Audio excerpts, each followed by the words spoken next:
Hi guys, magandang araw po sa inyong lahat. Ito naman po ang kaibigan nyo si Jake. Papunta na po tayo sa workplace this morning. Hindi na tayo nagpapatakbo ng matuling kasi medyo delikado sa aksidente, even though medyo wala pa masyadong sasakyan kasi umaga. So, ayok, nasa buti kayong kalagayan. No? Anong topic natin for today? Topic natin for today, very timely, including me, tumulong tayo sa ating makakaya lamang. May mga tao talaga na very helpful. Okay naman yon. I do not disagree with that.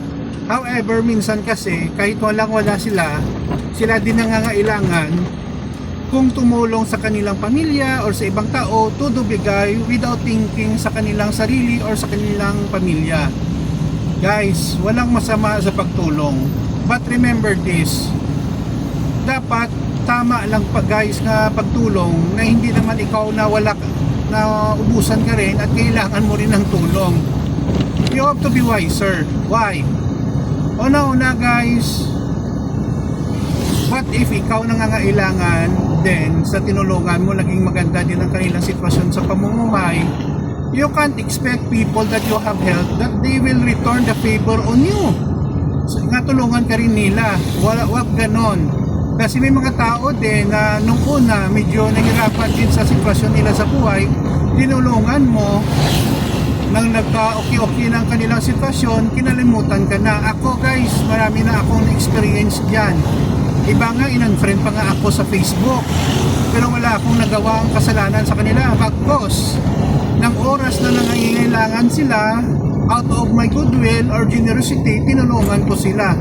But okay lang yun guys, because may na-learn din ako sa ganun experience eh. Ano po? If you encounter those people na tinulungan mo at sa halip na balikan kanila ng mabuti, ay non-friend ka, ginawan ka pa ng mga istorya na hindi naman totoo about yourself, it's not your fault. There is a problem on them. Ungrateful people. So dapat guys, kung tumulong lang tayo, ang makakaya lang natin, huwag nating pilitin kung hindi natin kaya or mangutang para lang makatulong sa kanila.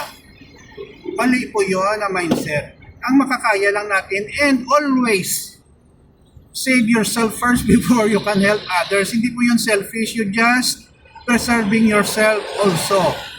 Yun lang po guys, sana po may napulot po kayong aral. Ako marami akong napulot na aral sa pamumuhay. Thank you for watching. See you in the next video guys.